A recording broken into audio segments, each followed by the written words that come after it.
ভালো আছেন সবাই? আলহামদুলিল্লাহি নাহমাদুহু ওয়া নাস্তাঈনুহু ওয়া নাস্তাগফিরুহু ওয়া নাউযু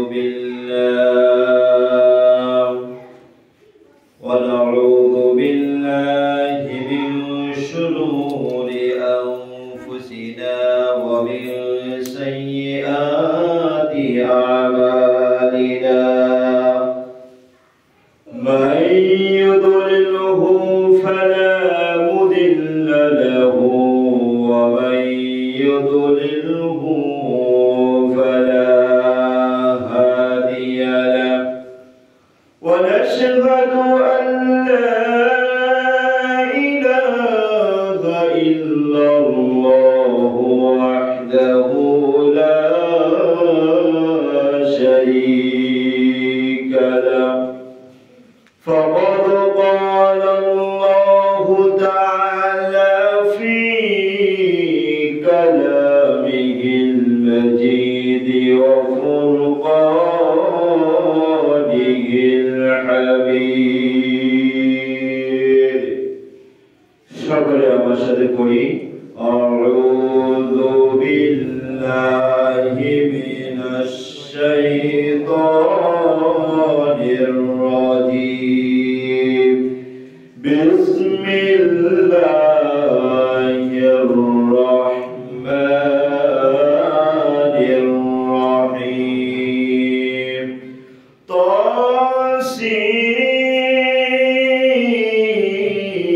তাসিন তিলকা আয়াতুল কুরআনি ওয়া কিতাবিম মুবিন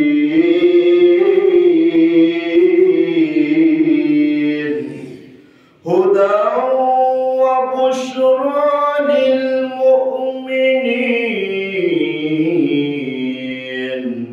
আল্লাযীনা ইউকিমুনাস সালাতা ওয়া ইউতুনাস যাকাতা ওয়া হুম বিল আখিরাতি হুম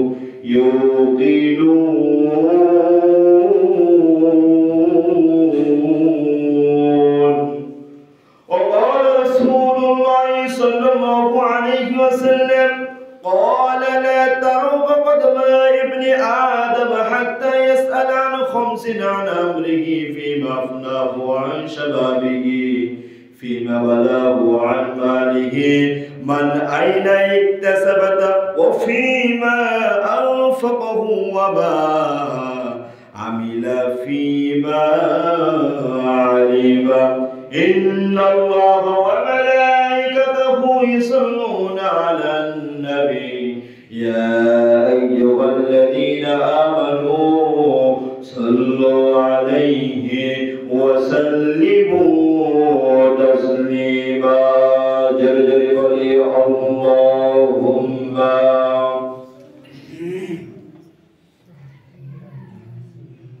مولانا محمد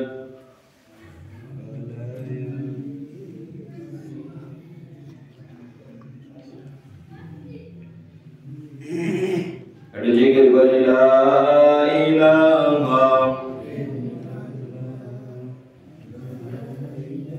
জোরে বল আস্তে আস্তে বল কি দেব হবে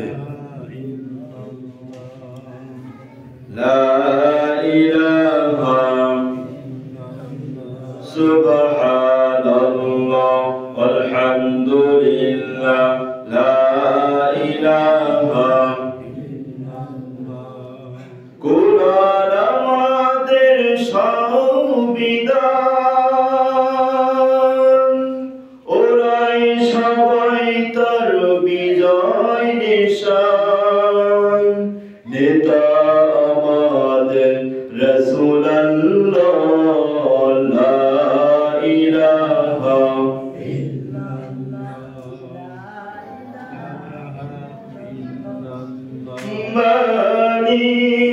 মালিক তুমি জান্নাতি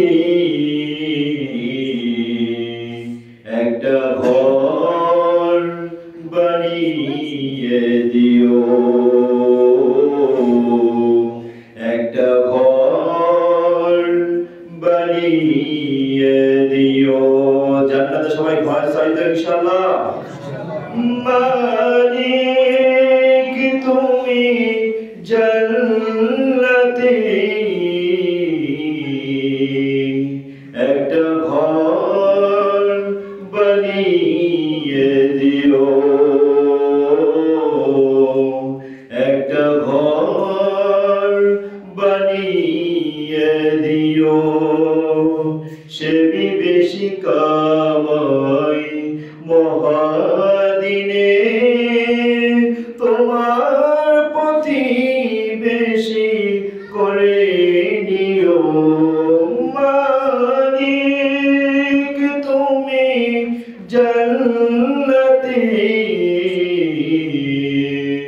একটা ঘর বানিয়ে দিও, একটা ঘর বানিয়ে দিও। জিকির করে লা ইলাহা ইল্লাল্লাহ। সুন্নাত পরে পড়বেন, সুন্নাত রবিউল ভাই সুন্নাত পরে পড়ি। লা ইলাহা ইল্লাল্লাহ, লা ইলাহা ইল্লাল্লাহ মুহাম্মাদুর রাসূলুল্লাহ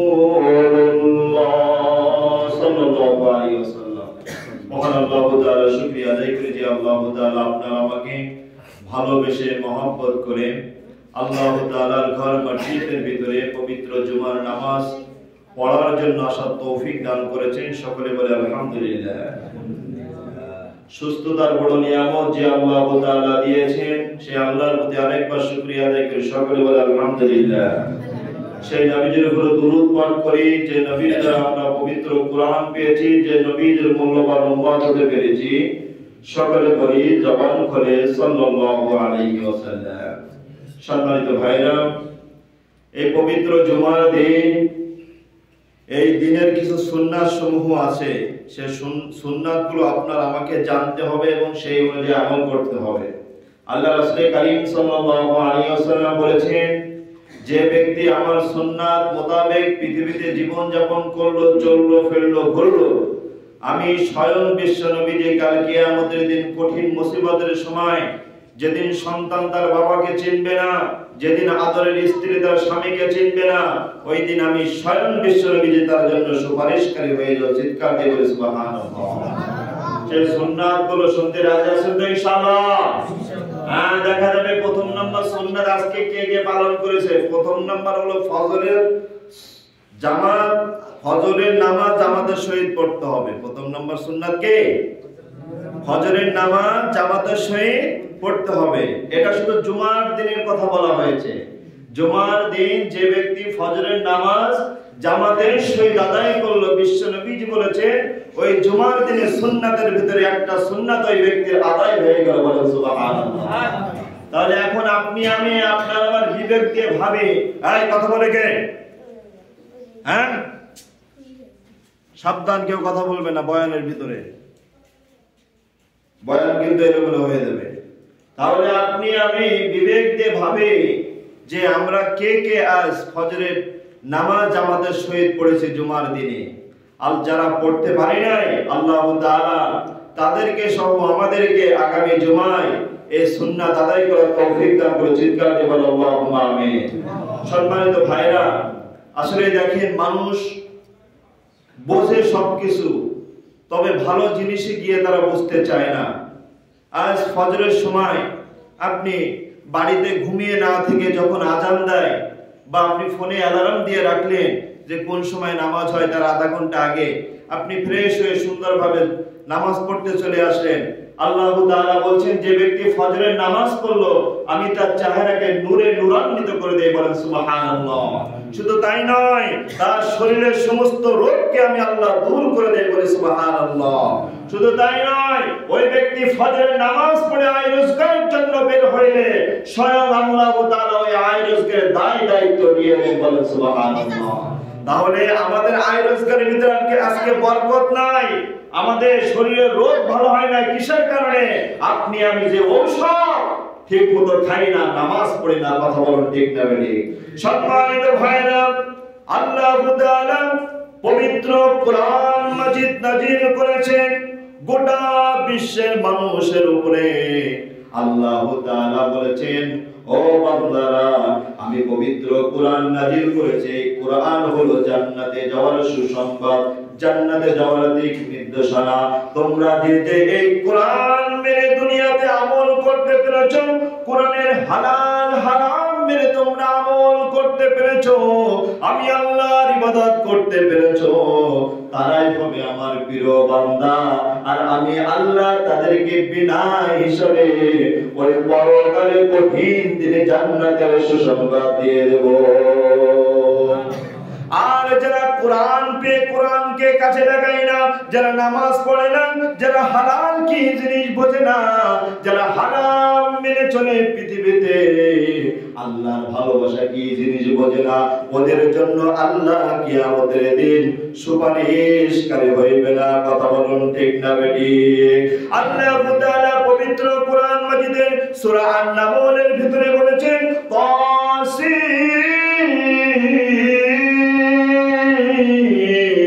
চিৎকার দেব আল্লাহু আকবার।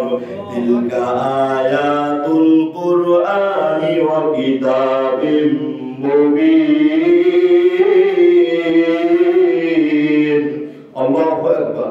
আল্লাহ তাআলা বলেন, তাসিন তিলকা আয়াতুল কুরআনি কিতাবিম মুবিন।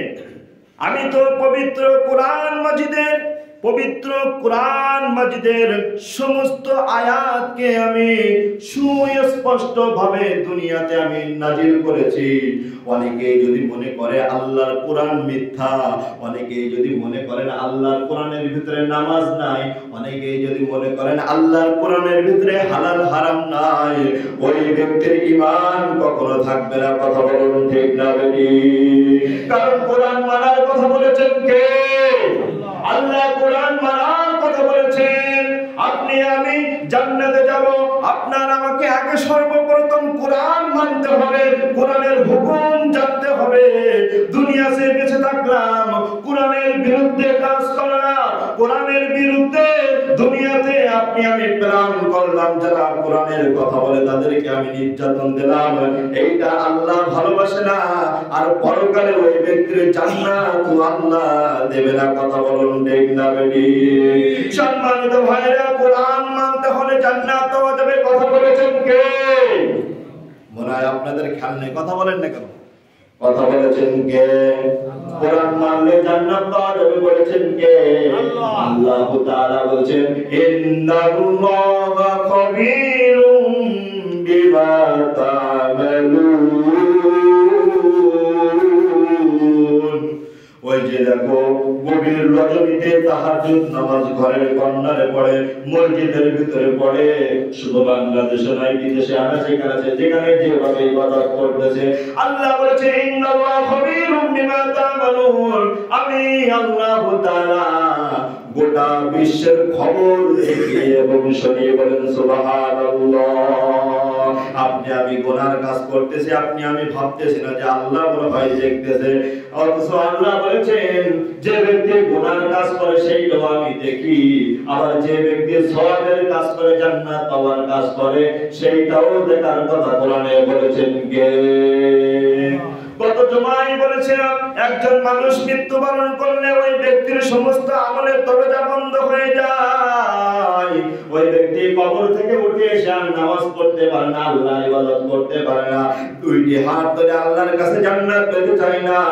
সম্মানিত ভাইরা, এই তিনটা কাজ আমরা আজকে জানবো ইনশাআল্লাহ। প্রথম নাম্বার, খুব মনোযোগ দিয়ে শোনেন, যে ব্যক্তি সদকা জারিয়া করবে, দুনিয়াতে দান সদকা করবে, আর পরে যদি ব্যক্তি মৃত্যুবরণ করে, এই দান সদকার সব ওই ব্যক্তির কবরে যাইবে এবং ওই ব্যক্তির কবরের ভিতরে শান্তিতে বসবাস করবে। বলেন সুবহানাল্লাহ।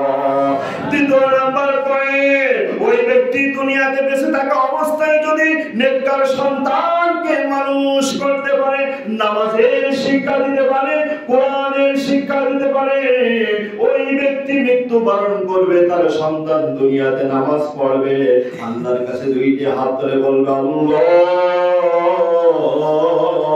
বাবা দুনিয়াতে বেঁচে থাকা অবস্থায় আমাকে হাফেজ বানিয়েছিল, আলেম বানিয়েছিল, নামাজের শিক্ষা দিয়েছিল, আল্লাহ এর ওসিলায় আমার বাবার কবরের ভিতরে শান্তির ব্যবস্থা করে দাও, বলে সুবহানাল্লাহ। 2 নাম্বার পরে 3 নাম্বার, ওই ব্যক্তি দুনিয়াতে কোন ব্যক্তিকে যদি কোরআন শিক্ষা দিতে পারে, দিয়ে যদি মৃত্যুবরণ করতে পারে, তাহলে যাদের কোরআন শিক্ষা দেবে পৃথিবীতে যতদিন ওই কোরআন পড়বে, ভালো জিনিস পড়বে, ততদিন ওই পড়ার সব ওই ব্যক্তির কবরের ভিতরে পৌঁছে দেবেন কে? তাহলে প্রথম নাম্বার সদকায়ে জারিয়া, তারপরে দ্বিতীয় নাম্বার নেক সন্তান, দ্বিতীয় নাম্বার নেক সন্তান, তৃতীয় নাম্বার হলো দুনিয়াতে বেঁচে থাকা অবস্থায় ভালো কিছু শিক্ষা দেওয়া। কথা বলুন ঠিক না বেটি? সম্মানিত ভাইরা, আল্লাহ তাআলা আপনার আমাকে এই 3টা বিষয় পৃথিবীতে বেঁচে থাকা অবস্থা আল্লাহ কবুল করুক, আমিন। সম্মানিত ভাইরা, আপনারা সকলে জানেন আপনাদের এই মাদ্রাসা প্রতিষ্ঠান, এখানে প্রতি বছরই মাহফিল হয়ে থাকে, বাৎসরিক মাহফিল। এবারও ইনশাআল্লাহ একটু সময় 5 মিনিট সময় চেয়ে নিচ্ছি আপনাদের কাছ থেকে। এবছরও ইনশাআল্লাহ মাহফিল হবে জানুয়ারির 16 তারিখে, আজকে 10 তারিখ মনে হয় কি, আর 6 দিন আছে। ইনশাআল্লাহ খুব সুন্দর মাহফিল হবে। আপনারা প্রতি বছরই যে যেভাবে পারেন সহযোগিতা করে থাকেন, আলহামদুলিল্লাহ খুবই ভালো। আশা করি আপনারা এবছরও এই মাহফিলে কিছু সহযোগিতা করবেন। পারা যাবে না ভাই? ইনশাআল্লাহ ইনশাআল্লাহ পারা যাবে, কারণ ভালো কাজের জন্য বলছি সদকা জারিয়া। আপনি দান করলেন, মৃত্যুবরণ করলেন, সব কবরে দেবে কে? আপনারা সকলে জানেন মাহফিলের শেষে কিছু তাবারকের ব্যবস্থা করা হয়, হয় কিনা বলেন? এই তাবারকের ব্যবস্থা তো একজনে না, 10 মিলে সবাই মিলে করতে হয়। ভালো কাজ সবার উদ্যোগ নিতে হয়। ইনশাআল্লাহ আমি গত জুমায়ও আপনারা বলেছিলেন, লিখছিলাম, এই জুমায়ও যদি কেউ কথা বলতে চান, কেউ যদি দিতে চান, তাহলে আমাকে বলবেন, আমি ইনশাআল্লাহ লিখবো। কোন ভাই আছেন বলবেন?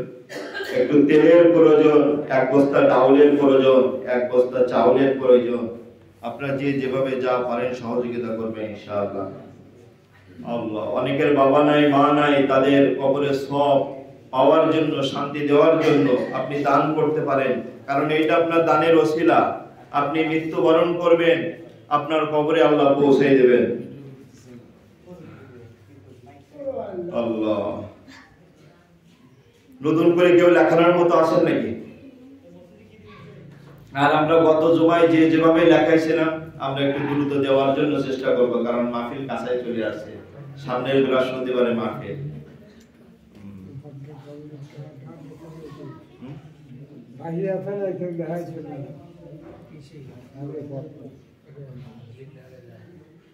একটু কথা বলবেন কেউ যদি মাহফিলের জন্য সহযোগিতা করতে চান।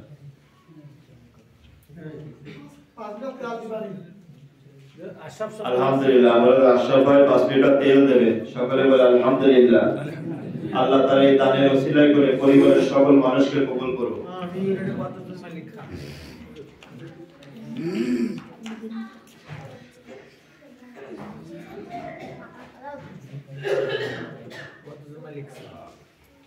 আলহামদুলিল্লাহ, আলহামদুলিল্লাহ। এরকম সবাই একটু টুকটাক করে কথা বললে এগিয়ে যাবে ইনশাআল্লাহ। আর কেউ থাকলে একটু কথা বলবেন, বারান্দা থেকে, ভিতর থেকে। একজন ওঠো, জিহাদ।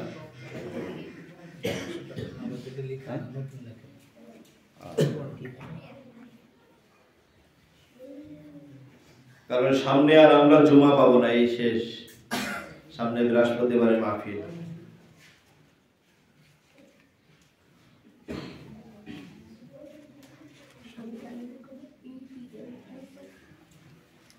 আল্লাহ, আলহামদুলিল্লাহ, আল্লাহ কবুল করুন। রুবেল সর্দার, আমাদের একটু তেলের প্রয়োজন আছে তো,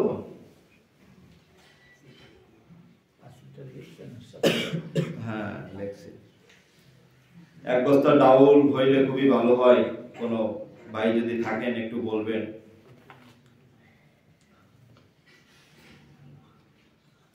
আল্লাহ, আলহামদুলিল্লাহ। যে যেভাবে দেশে আল্লাহ সকলে দান কবুল করুক, আমিন। আর যারা বাড়িতে পরামর্শ করে দিতে চান আপনারা বলবেন, ইনশাআল্লাহ সময় আছে। আল্লাহ সকলকে কবুল করুক। দাঁড়িয়ে 4 রাকাত কবলা জুমা নামাজ পড়ি।